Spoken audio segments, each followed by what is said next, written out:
Welcome back to the Bookcast. My name is DL White. I am an Atlanta-based author of romantic fiction featuring Black men and women.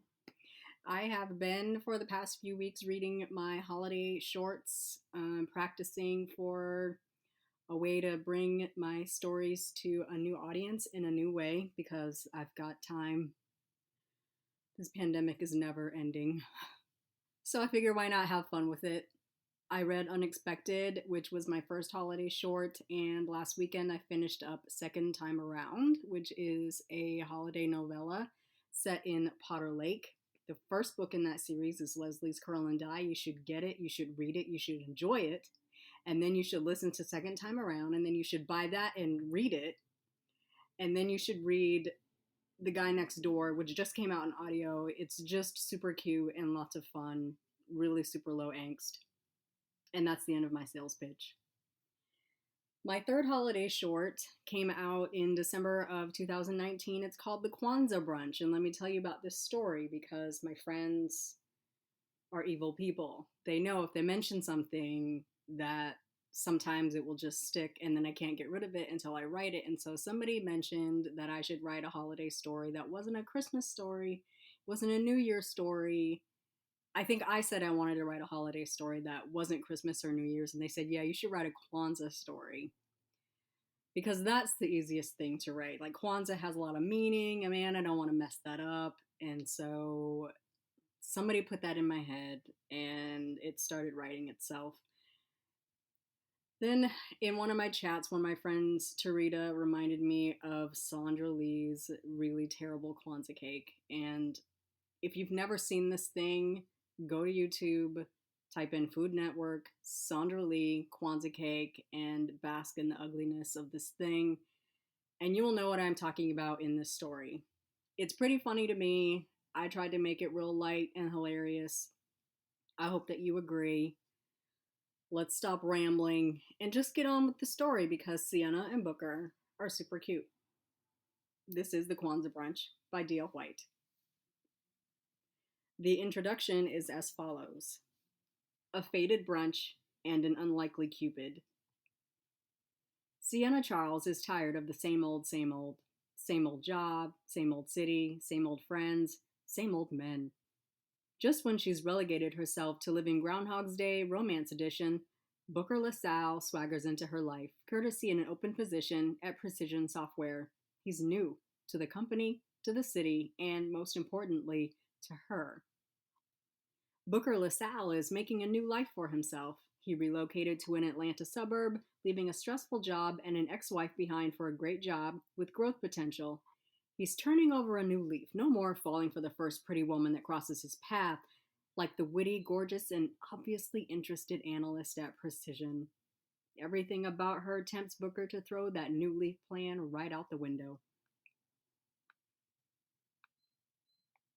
Chapter 1. Sienna. Beep boop. Beep boop. Beep boop. Beep boop. Aggressive lyrics and hard driving beats from Complex Magazine's year-end hip-hop roundup blasted through my headphones while I glared at the blinking, warbling object perched on the corner of my desk.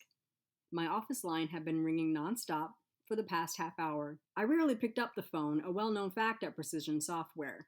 Sales analysts were support staff, not customer-facing, and the staff I supported would rather send an email or leave a voicemail if they wanted to chat, which was rare, and that was fine.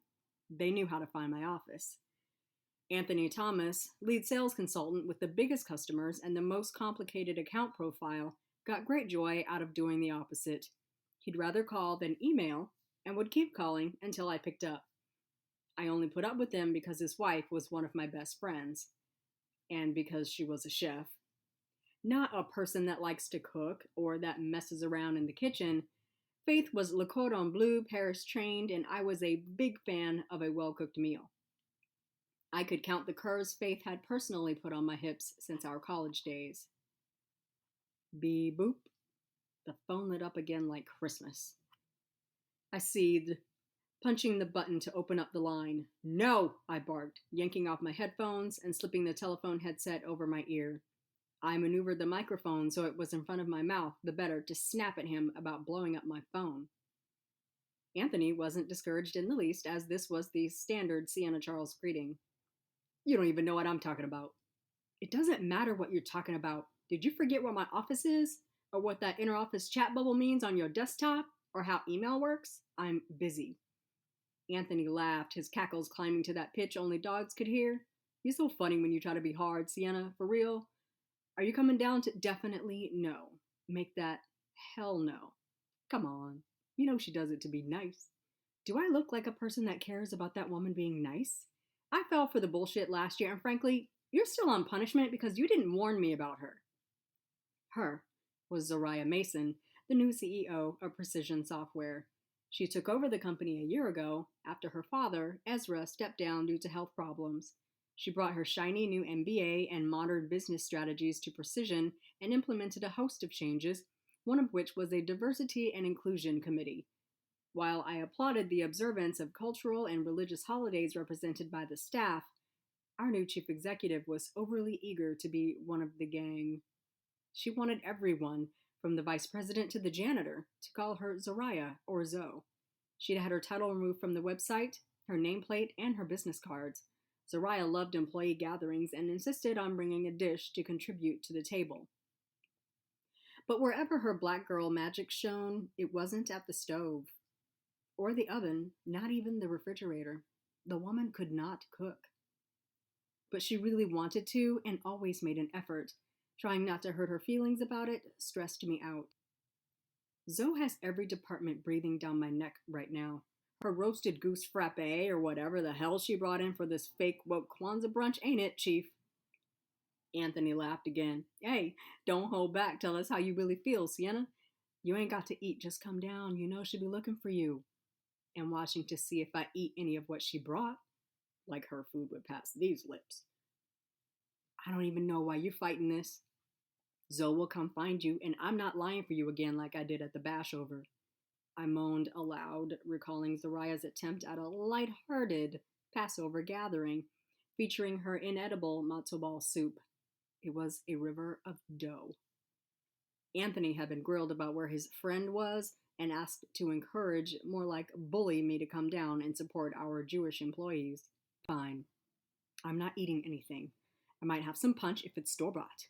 I'm not drinking anything served out of a bowl with orange slices in it. There's no telling what animal did the backstroke in that thing when no one was looking. Then I'm sneaking out and you will not give me shit about it.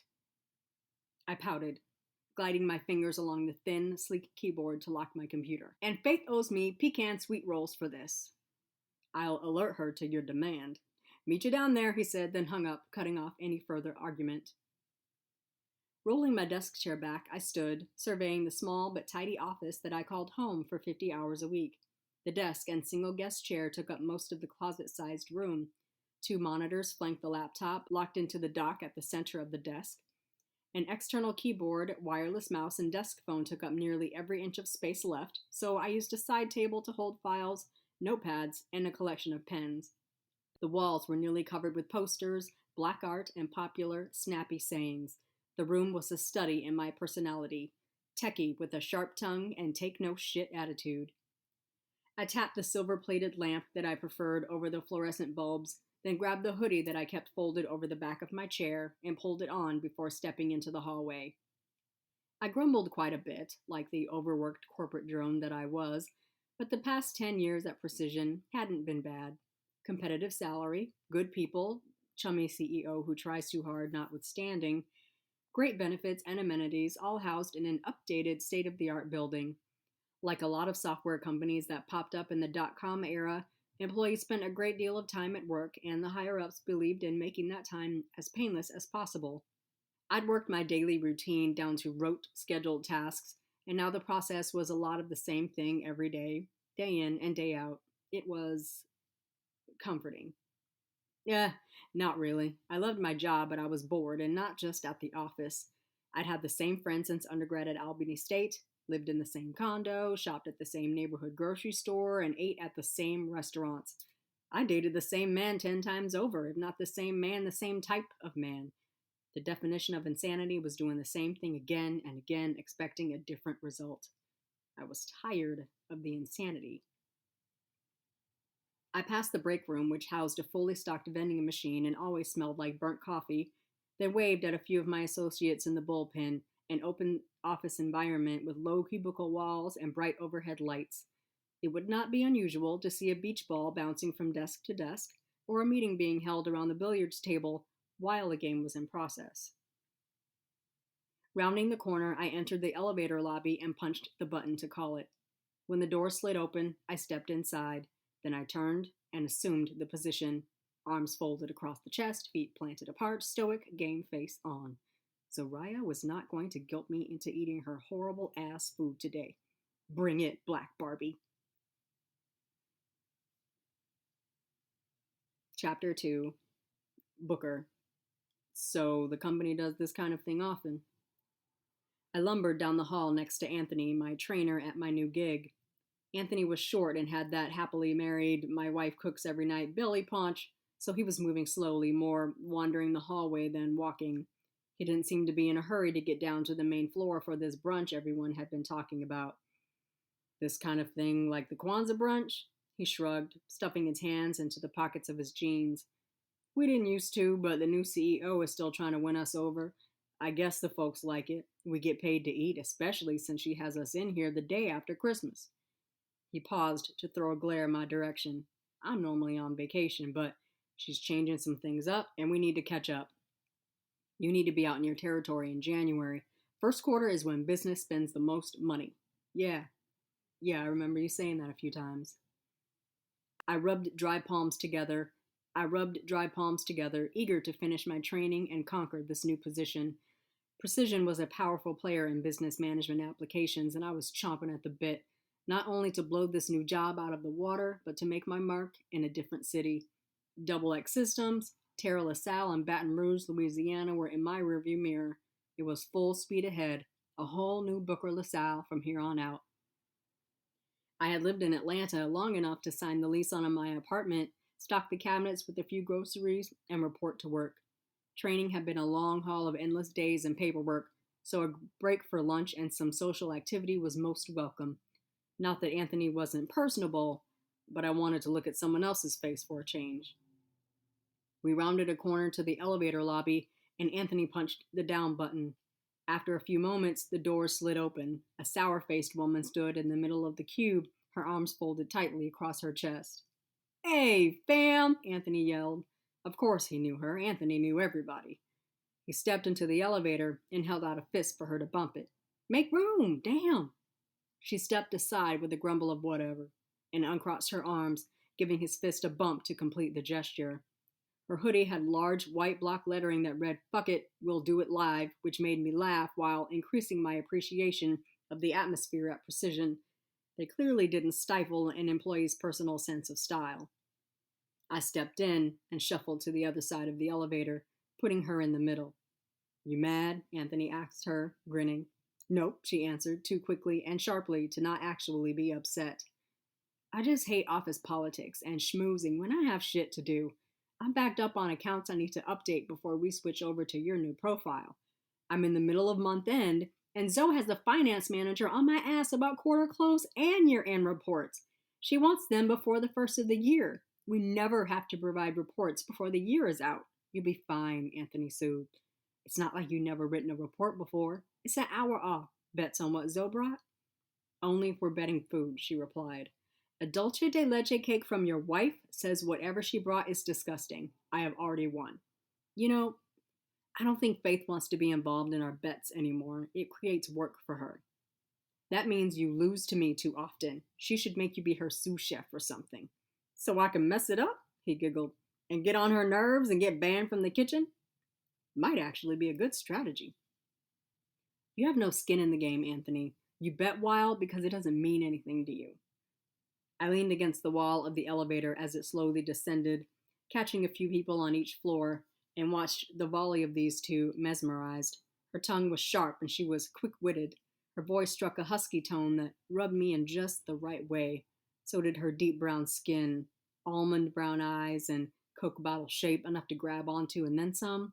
Her short cut, dark at the roots, and platinum blonde toward the blunt ends that hung over her eyes was striking against her skin, and a noticeable contrast to thick, plum-colored lips. Not that I was paying attention. I had a text message inbox full of angry diatribes as a lesson to never dip my pen in company ink ever again. But I at least wanted to properly meet this woman. I eyed Anthony over her head, but he was oblivious, deep into shit-talking. He really wasn't going to introduce us?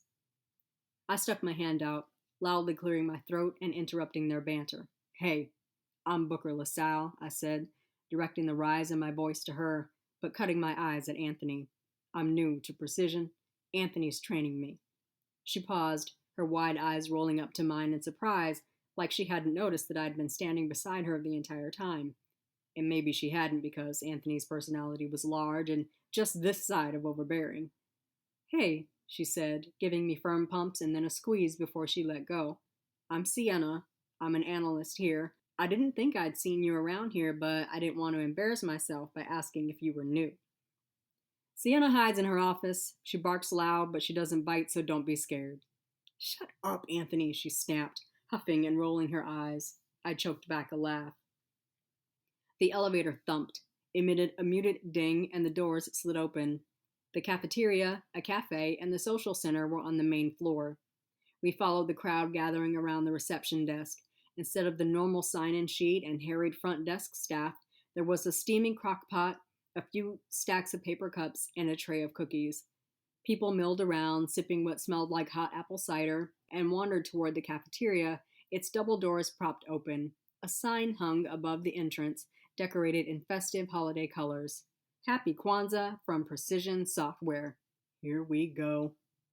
Sienna's shoulders squared up, her lips pressed into a tight line. So, what's the deal? My gaze bounced from Anthony to Sienna and back. Y'all seem scared or something. You'll see, said Anthony. He seemed to be enjoying the anticipation a little too much. I was learning to be wary of that twinkle in his eye. The crowd thinned, and we neared a table. And paused. I scrubbed a palm down my face, then gripped my chin and stroked the unshaven hairs that had sprouted there. What? Exactly, said Sienna. Just what? Chapter 3. Sienna. Booker's eyes were wide and full of what I surmised was fear and loathing. I stood between him and Anthony, struck speechless by a 4-story, red and green speckled and mottled monstrosity. It was so overwhelming it had a buffet table to itself. The dull roar of conversation around us ground to a halt as more people entered the room and stopped at the table. Holy, muttered one of the engineers. Oh, dear God, yelped Regina, the receptionist. Ooh, look at everybody checking out my Kwanzaa cake. I was up all night working on this thing. Zariah shuffled through the crowd to the front of the room in a red and green print dashiki dress and red patent leather sandals, her ombre bob lace front perfectly laid, her lips shellacked and stunner red by Fenty Beauty, bent into a wide smile, beaming every ounce of the pride she must have conjured up to cart 4 tiers of brown, red, and green cake into the building. I found this recipe on the Food TV site and decided to experiment, she gushed. The base is Duncan Hines yellow cake. Then there's apricot jam filling and chocolate frosting, and to be holiday appropriate, I decided to dye the seeds and popcorn that decorate the outside. She pointed at various globs and clusters, grinning wider. A Kwanzaa cake should have a crunch to it, she declared. I read that. Somewhere. I think she got lost on the recipe site, Anthony whispered, leaning over my shoulder. I had so much fun I couldn't stop at one, so I made 4. And I wanted it to be the centerpiece of our celebration, so I made tears and so happy emoji! The room was silent, save the low rumble of people asking each other what she had just said. She means umoja, I said, saving everyone the trouble of trying to figure it out. It means unity for the first day of Kwanzaa. Right! Happy Kwanzaa! Zariah splayed her hands in a ta-da gesture. The crowd in the room responded with a smattering of claps and lackluster cheers. I inched to the left, trying to get past the table so I wouldn't have to refuse a plate of the cake Zariah was already cutting. Sienna! Fuck, too late. Here's a slice for you, thin, because I know you don't like to eat too many sweets. I don't like to eat your sweets, sis. Zoraya held out a slab of unappetizing brown goop, but froze mid-handoff, uttering a surprised "oh" as she took in the lettering on my hoodie. She seemed to force herself to smile through clenched teeth. I stared, daring the author of our freedom of expression in the workplace policy to say a word about my choice of clothing. Well, that's... I... Zoraya blinked, then unfroze and widened her smile, then shoved the plate toward me. Cake? I didn't see any way to refuse the plate and not make a scene, so I took it, but with little enthusiasm. Thanks, Zoe. Gonna save it for later. I turned, pushing my way out of the crowd to the next table, and prayed it held something store-bought and unopened. After rummaging several tables of dishes supplied by my coworkers, I managed to scrounge up a sleeve of crackers and some cheese cubes, a few chicken wings from a restaurant container, a handful of chips, some grocery store cookies, and a glass of punch straight from the Minute Maid carton. Anthony and Booker were seated across the room at a table dressed in a red and green checked plastic tablecloth, both plates loaded down with food. Now that I wasn't distracted by the shit show that was brunch, my thoughts could be occupied by our newest employee. Anthony hadn't said a thing about a new trainee. Well, he could have, but Anthony had been long-winded since college. I tended to tune in and out.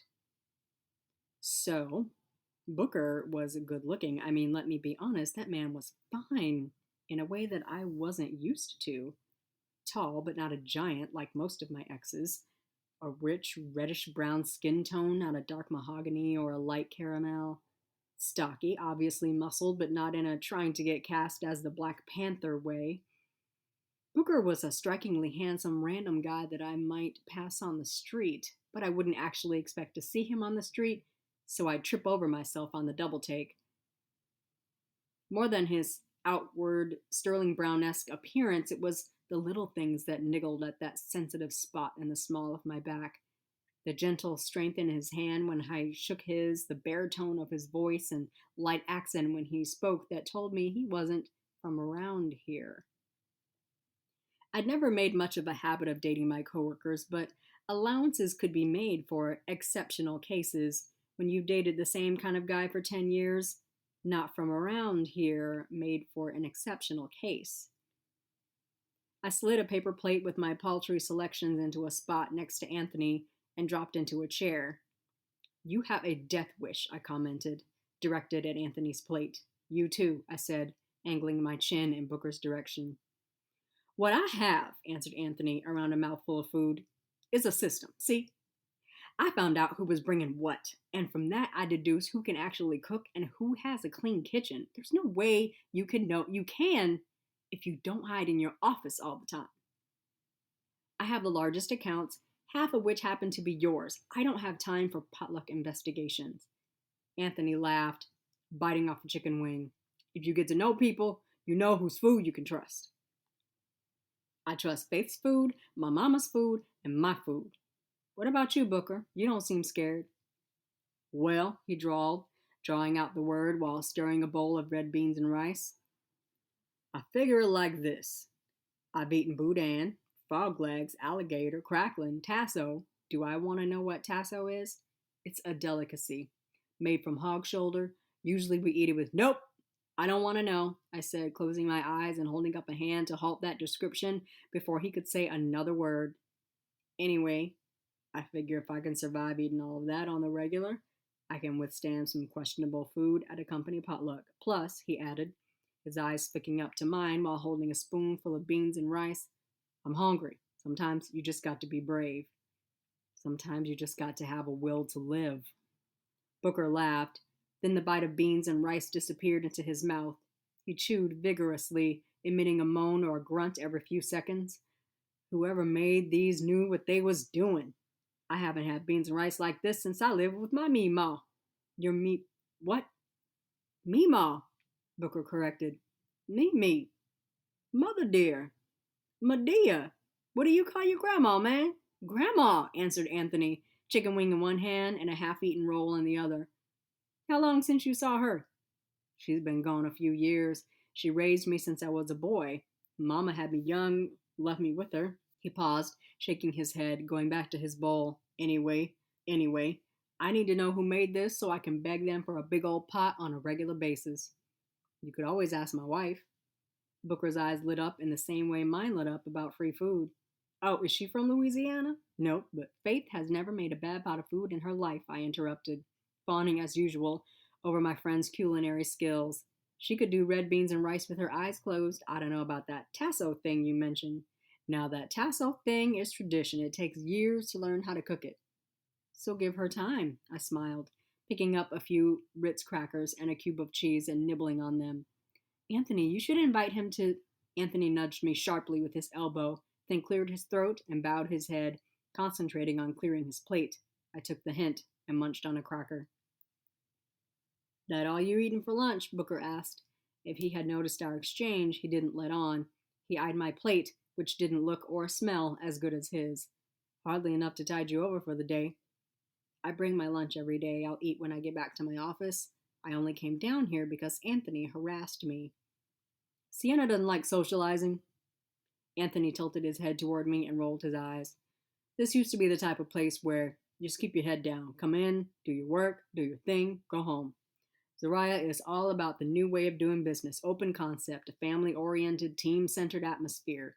These lunches are her idea, and it's important to her that employees show up. If you're in the building and you don't come down, you will come down, I finished. Wow, he drawled. It's like that, huh? Zoe sounds intense. It's not so bad, said Anthony. Zoe's smart, got a good business head about her. Her father taught her well, and with your help, we're going to top XX systems next year. But she's also the boss, so you have to play the game. And the game is stay employed. Anthony and I answered at the same time, then bumped fists. Chapter 4. Booker. One more manual to go over tonight, and then I need to bounce. It's my night to pick up my daughters from after-school care. Anthony handed me a tall paper cup and settled into the chair across from me. Precision clearly valued Anthony if the size and opulence of his office, not to mention his desk, was any indication. A leather chair that he had been perched in during my training looked quite comfortable, not at all like the stiff-backed, cheaply upholstered, thinly padded guest chair that had been bruising my tailbone. Plus, I'm trying to get dinner out of the way before my Lakers play. You watching tonight? I shrugged. I'm not a Lakers fan, man. I don't mind watching Braun, though. I took the cup and sipped, humming and nodding at the tasty brew. That's pretty good as corporate coffee goes. Yeah, a lot of non-Lakers fans will be watching tonight. LA was a good move. A tip for you. Never drink the coffee in the kitchen, man. It's strictly for the developers. They like it so thick a spoon could stand up in it. He dry heaved, then swallowed a gulp from his own cup. This is from the cafe downstairs. They use a special blend, chicory or something like that. I brought the cup to my lips and sipped more of the piping hot coffee. I licked my lips, savoring the perfect flavor. So, that woman we met earlier, the analyst, your friend, Anthony was already shaking his head. I'm gonna stop you right there. Stop me from what? Asking about Sienna. I can't help you. How you know I'm about to ask about her? You have that look. You licked your lips. You did that thing with your eyes. What thing with my eyes? You leaned forward. Did that thing we do when we're trying to be casual like, but we're about to ask a friend about a woman. I'm not sure you're ready for her. My eyebrows rose, mostly out of curiosity, but I was also a little offended. You what? Not sure I'm ready for her? Anthony shook his head and sipped more coffee, his tongue swathing his bottom lip. How do you... Because I know Sienna. I've known her a long time. We went to school together, so when I say fam, I mean it. She's my wife's best friend. She's like a sister to me. Feel me? I'm not about to throw her into the mix with someone I don't know. Hey, I had to pause, take in a breath, force a chuckle because, seriously? I'm not talking about marrying her. I'm just asking about her. Why?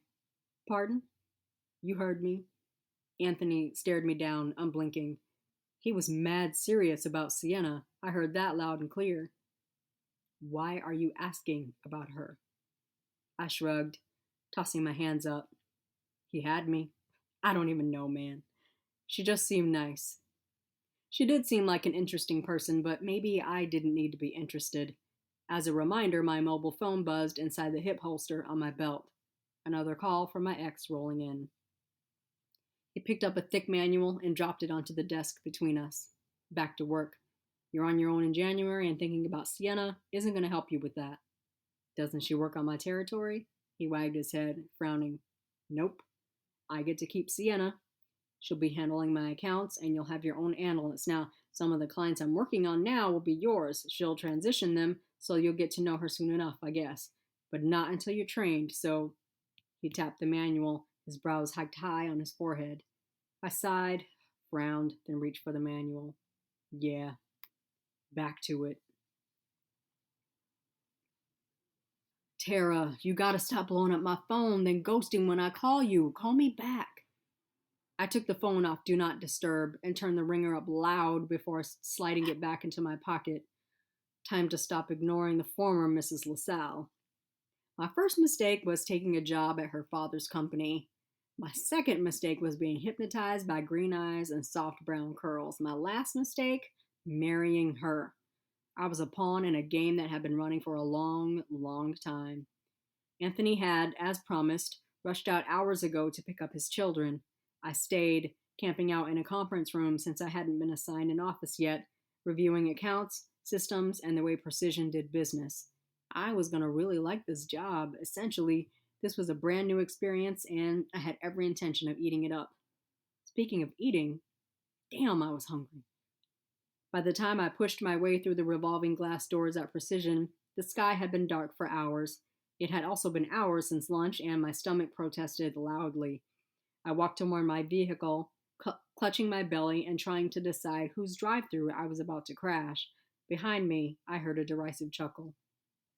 I turned to find Sienna keeping pace, a messenger bag slung across her body.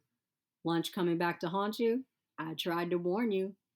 I knew what she meant. Office lunches weren't my thing either, but Anthony was my potluck Sherpa. I trusted that he would steer me away from anything questionable. Hey, Sienna. I greeted her with a nod, slowing down so she could catch up. We walked together toward the corner lot. She probably drove the two-door Benz coupe, the only other car in that lot, a few spots away from my Range Rover. I'm not feeling bad. I'm actually hungry. Uh-huh. Look alive, though. Some of these folks might put some mogwai in their dishes. You know, the kind that'll have your guts all unruly after midnight. I laughed, appreciating the teasing tone in her voice. It was super sexy. I hear you. So far, so good, though. Do they work you this late all the time? Nah. It's just the season. Year-end is busy for my department.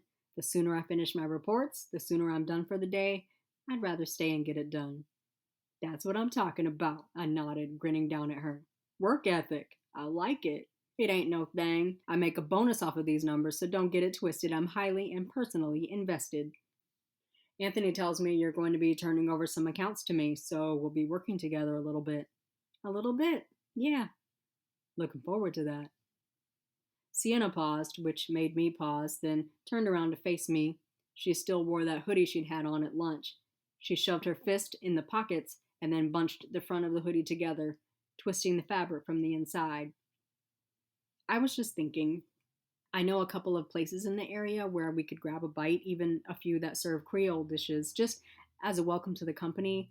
Wouldn't want you to go to sleep with visions of that ugly Kwanzaa cake in your head. My mind popped back to my conversation with Anthony, which gave me pause. You're not ready for her, he had said. What exactly did that mean? Hey, no pressure, said Sienna, a softness in her tone. I know you're new to town, and there's a lot of places to eat around here. You got that right, I agreed. I have a feeling I'm going to need to join a gym, and I'm grateful for food recommendations from a picky eater. I breathed a sigh of relief when she smirked and rolled her eyes.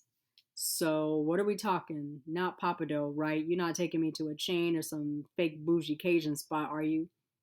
Did you just... Boy, no, she cackled, tossing her head back. Come on now. I'd never take a person from Louisiana to Papado. Not that it don't hit in a pinch, but we have a few authentic spots around. Bring!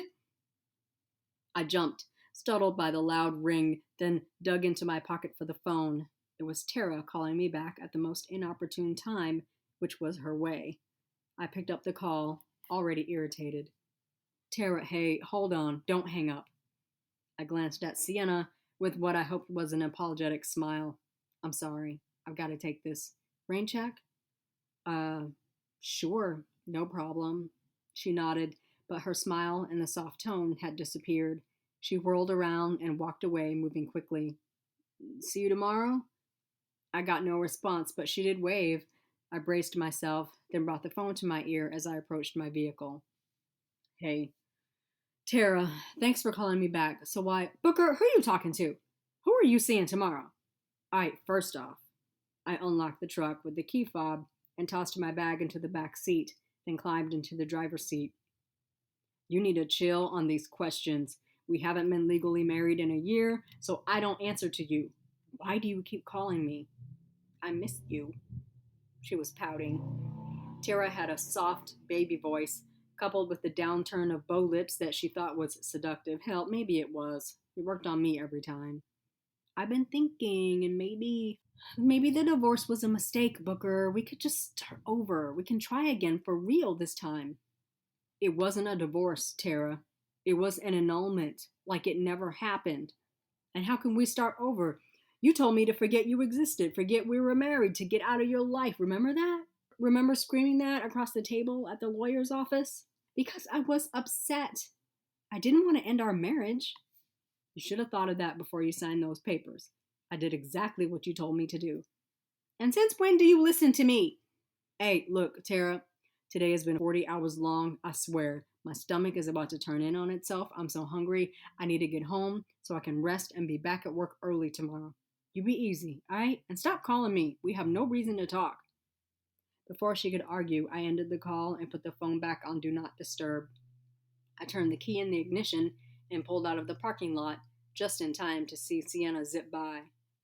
Damn, I could have been having dinner with her tonight. Chapter 5. Sienna. And so, who is Tara?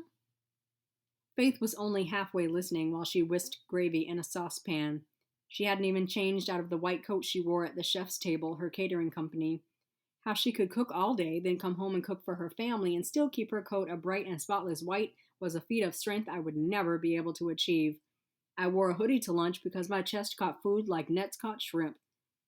I need you to keep up, I ranted from my favorite spot, a perch at the corner of Faith and Anthony's kitchen island, sipping on a glass of Miraval Provence Rosé while watching her make art with food. Her smothered chicken and rice already smelled delicious, and she wasn't even finished cooking.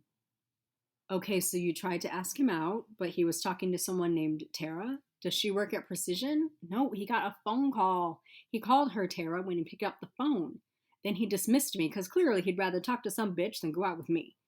Faith burst into laughter. Why she gotta be a bitch, Sienna?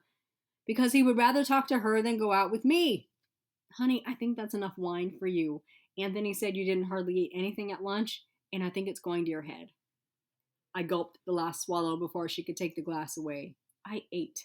I just didn't eat what Anthony ate. Did he tell you about the cake? She snorted, still whisking and adjusting the heat. He sent me a picture. Throw the whole cake away. Throw the whole brunch away. I mean, there is never a work-appropriate occasion for a 4-tier cake. Faith shook her head, then poured the prepared gravy over the baked chicken fillets and slid the pan into the oven. I'm gonna let those cook together. Check my rice and my broccoli. She always mumbled to herself when she cooked, so I paid no attention while she lifted lids on pots and pans and cooking devices. Did he also tell you that you owe me a pan of sweet rolls? That was his bribe to even get me to go downstairs. Of course not. That's one of those things he pretends he forgot to tell me until we're in bed and I'm half asleep. Faith turned then, grabbing a wine glass for herself and topping us both off before sliding my glass back over to me. With one hand, she unbuttoned her coat and used the other to deliver her glass to her lips. She hung her jacket on the back of the chair next to me and climbed up, breathing a short, nearly inaudible sigh.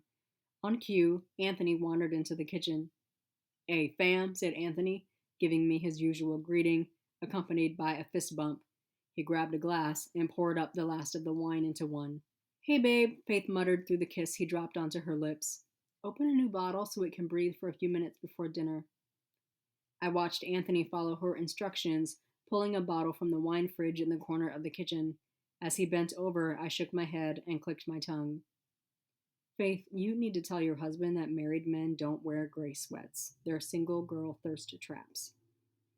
First of all, said Faith, her index finger in the air, keep your eyes in your head and off of my husband. Second, I like those sweats on him.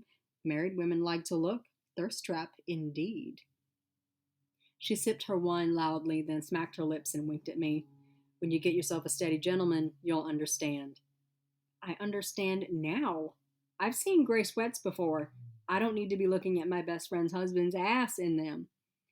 In this house, shouted Anthony, while trying not to laugh, I wear the sweats that my wife bought me so that I may cause her to thirst for me.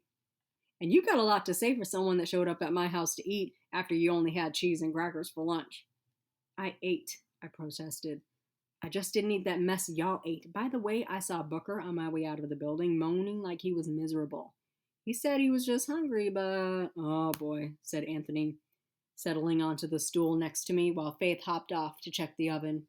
Here we go with this dude. Wait, who is Booker? Booker is the guy I was telling you about that was talking to Tara. Oh, okay. The new snack at Precision with the shoulders and the chest and the swarthy accent. I kind of want to meet this Booker. I am not listening to this portion of the conversation, said Anthony. Turns out he's Anthony's trainee. A trainee that he appears to have been hiding from the women in his life. I ain't hiding nobody. I didn't know there would be so much interest in a new dude at work. And what do you mean, here we go? You know exactly what I mean by here we go. No, I don't. I twisted in the chair, the better to see him. Elaborate on here we go. Oh, Sienna. Faith started, closing the oven door, then turning to face us both. What? I asked, my gaze now bouncing from one to the other. You're just kind of a man-eater, said Anthony, more quietly than he would normally make a declaration about me. I'm a what? You heard me, said Anthony. Not even kind of a man-eater, you're a literal whole man-eater. You just gobble a dude up, spit him out. You're a player. You go through men like, I don't know, like a person that goes through a lot of things. Wait, what? Faith, friend, since college you're co-signing this man-eater bullshit? Well, honey, she cringed, frowning. You are a player. I mean, I love your dating stories, but you're getting up there in age. You say that shit like it's time to put me out to pasture. I date. Yeah, I date a lot. I have a good time. How am I supposed to find a steady gentleman, as you put it, if I don't date? That makes me a player? No, said Anthony. That makes you a woman that dates. A lot. What makes you a player is ignoring a man who is worth your time to spend 3 nights a week with a dumbass who's hoping to end up at your place afterwards. I don't know why you think I'm ignoring men worth my time. When I meet a man who's interested in more than hanging out and having sex, I'll explore that. Meanwhile, I'm cute and I'm a good time. I crinkled my nose and stared at them both. You mean I should go without sex because men are shallow? Sienna, honey. Don't Sienna, honey me. I thought we were friends. We are. It's just... Sex is so meaningful when you're with someone you genuinely care about, that you're building something with. Faith crossed the kitchen to stand next to Anthony, who dropped a kiss on her cheek. You two make me sick, I grumbled into my glass. Anthony's smug grin irritated me to my core. This could be you, but you're a player. She buys you 1 pair of gray sweatpants, and now you're a relationship expert. So I'm not seriously pursuing the one or whatever. What does that have to do with Booker? You work with him, said Anthony. You can't just blow through a dude that you work with. We won't be working together after we move to your new account profile. You'll still see him if things go south. I don't burn my bridges. A guy I dated last year just got married. I went to his wedding and everything. Got them a real nice gift like the adult I am. I'm happy as fuck for him. Anthony chuckled. Oh, you sounded. I am. I don't have an emotional attachment to the men I date. And that's the problem, said Faith, jumping into point with the paired cooking tongs. The men that you would form an emotional attachment with are the ones you run from. You don't know how to handle those men. They're not into cute and a good time, and you're scared you'll waste real emotion and time and effort on someone who won't return them. That's always been your problem. You don't know me or my life, I mumbled. I swallowed more wine and sulked, tracing the pattern of marbling on the island countertop. But damn if they didn't just read me like the Sunday edition of the New York Times. I'd known Faith and Anthony since my first day on campus at Albany State. I met Faith in the registration line, and it turned out that we lived on the same floor of the same dorm. We remained close even after graduation, their wedding, and Faith's training in Paris. When they returned to Atlanta and Anthony signed on at a fledgling software company, he convinced them that he needed an analyst to manage his accounts and sent my resume in. The Thomases had seen me through thick and thicker, through years of hot girl summers, through long and short bouts of dating. I was good for a fun and funny man story, but Faith was right, and so was Anthony. They'd seen me through more than a few relationships that would have had me living the blissfully mundane married life if I wasn't so chicken shit about feeling emotions and letting walls down. My biggest fear was falling for someone as hard as they had fallen for each other, but having to do the walk of shame in divorce court years later. I wanted what they had, what my parents had, and if I couldn't get that, guaranteed, I just couldn't risk my heart on a maybe. Booker asked about you after lunch. I rolled my eyes up to Anthony, knowing my expression would compel him to finish his thought. To his benefit, he did so without me having to ask. He lifted and lowered his bulky shoulders, then added, I told him I couldn't help him get to know you. He's not ready for Sienna Charles. Anthony, I sputtered, half out of anger, half out of embarrassment that he had actually said that to Booker about me. So great. He probably thinks I'm crazy, cockblocker. Maybe I did you a favor. He doesn't read as the type to hang out hoping he'll end up at your place. I don't know if I want to play matchmaker here. It has all the markings of a nightmare, grumbled Faith, finally pulling the pan of chicken out of the oven. Girls, she called to her daughters, wash your hands. I climbed down from the bar chair and joined Anthony and Faith in our usual pre-dinner tasks. I set the table with plates and silverware, while Anthony took care of milk for the girls and fresh pours for the rest of us. Faith set the pan of chicken and a bowl of rice and steamed vegetables at the center of the table. Why didn't you shush me when I said you should invite him to your New Year's Eve dinner? He's new to town and he wasn't wearing a ring. He's probably not doing anything. Anthony smirked. I don't know that dude, and like I said, I don't know if I want to play the connection between you two. I already know he'll gravitate to you, because that's what men do. I don't want to be responsible for whatever happens if you two spend time together. Saida and Will are coming, right? I brought up the third member of our friend group from college, who had met her husband at Christmas 2 years ago at the Thomas house. They just got married and they're stupid happy. I don't know if I can take credit for them, Anthony grimaced, rubbing a palm over his closely cut hair. I didn't even invite Will, and Saida wasn't supposed to come to dinner that year. Oh, please. You brag about bringing them together to anyone who will listen. Okay, yes, they're a success story, but they wanted the same thing and they were wide open to a relationship. Neither one of them were playing.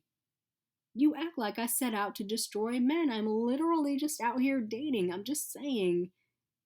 Anthony passed the dish of smothered chicken to me. I served myself a generous portion, then added a spoonful of rice and some vegetables. Once everyone had been served, heads had bowed for grace and risen again, and the girls were chatting amongst themselves. Anthony prodded. You're just saying? I'm not conceding that you're right. I think man-eater is a bit much, but I have noticed that my personal life is mundane, repetitive, Groundhog's Day. Maybe I could try to get to know someone new who's not the same as everyone I've gotten to know, I finished, watching the girls watching me out of the corner of my eye. Maybe we should invite him, honey, said Faith, finally coming over to my side. Like Sienna said, it would be a nice gesture. I know how you work, and you've probably been driving him hard. Fine, Anthony tossed up his hands in defeat. But I don't want to know if this goes sideways, and I don't want you in my office or at my house talking about him either way. I do not want updates. I want updates, said Faith, grinning with her wine glass aloft for toast. That was chapters 1 through 5 of the Kwanzaa Brunch.